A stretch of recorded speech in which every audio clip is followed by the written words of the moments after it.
छत्तीसगढ़ की कुल 11 सीटों में से सेकेंड फेज की जिन 3 सीटों का हम जिक्र कर रहे थे, इसमें राजनांदगांव पर इतनी बहस क्यों? पहली बात तो पूर्व सीएम अगर किसी सीट पर चुनाव लड़ें संसदीय क्षेत्र का, तो फिर वैसी भी वो सीट हाई प्रोफाइल होती है।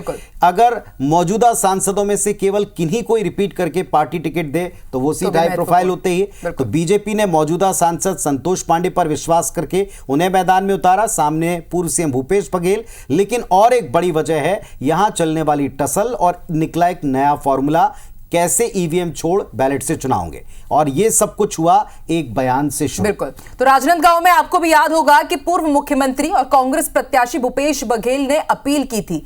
अपील क्या थी वो हमने आपको बताया था, लेकिन ये अपील बेअसर साबित हुई है। उन्होंने दरअसल कहा था कि ईवीएम को हटाने के लिए 375 से ज्यादा प्रत्याशी नामांकन भरेंगे, कार्यकर्ता उनके आवाज पर फॉर्म भरने उमड़ पड़ेंगे। मीडिया को भी लग रहा था कि शायद बघेल की अपील का इतना तो असर होगा ही, लेकिन जब नामांकन की तारीख खत्म हुई और हमने पूरा एनालिसिस किया तो पता चला कि बघेल को 375 तो क्या पूरे 250 लोग भी नहीं मिल पाए, और जो मिले वो फॉर्म तो ले गए पर जमा करने नहीं आए। देखिए इसी पर रिपोर्ट।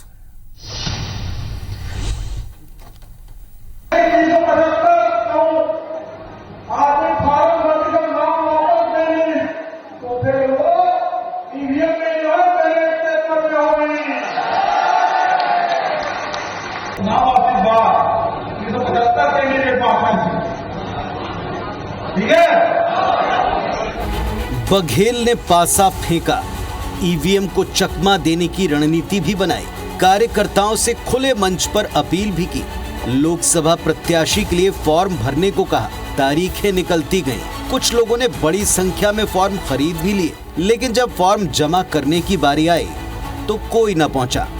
पूर्व सीएम भूपेश बघेल इंतजार करते रहे, आस लगाए कार्यकर्ताओं को ताकते रहे। बड़ी बात ये, अगर ये वाकई रणनीति थी तो इसे बड़ा झटका लगा। उतने कार्यकर्ता भी ना मिल पाए जितने ईवीएम को रोकने के लिए चाहिए थे। अब बीजेपी पूर्व सीएम के उसी बयान पर तंज कस रही है।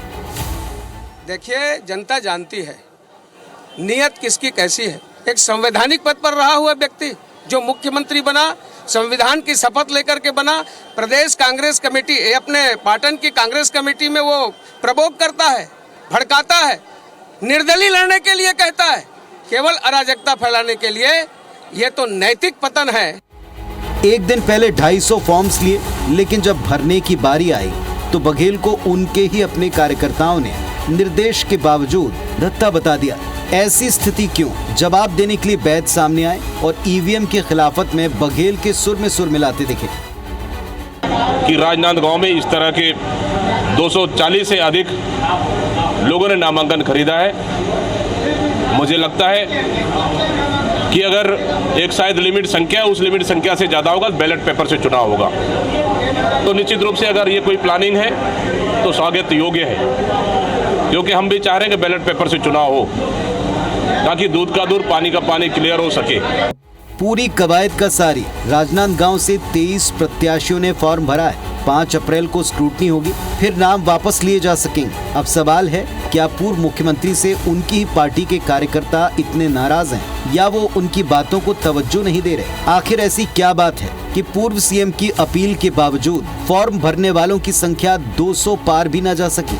राजनांदगांव से आलोक शर्मा, स्टार जैन और बालोद से मोहन पटेल के साथ वरुण सखाजी, IBC 24 रायपुर। तो चलिए, इस पर हमने डिबेट भी की और डिबेट में कांग्रेस पार्टी का पक्ष रखने के लिए आए जनप्रतिनिधि ने यहाँ ये कहा कि दरअसल वो सिर्फ एक उदाहरण मात्र था। दरअसल वो सिर्फ ये बताया जा रहा था कि अगर ऐसा हुआ तो प्रावधानों के तहत यहाँ पर बैलेट से चुनाव होगा, लेकिन वो वायरल वीडियो और उसमें दी गई चुनौती और उसमें स्वीकारोक्ति, क्या आप फॉर्म भरेंगे, तो बाकी लोगों ने जो हाँ कहा, ये अब चीजें बार बार सवालों के तौर पर जरूर सामने आएंगी।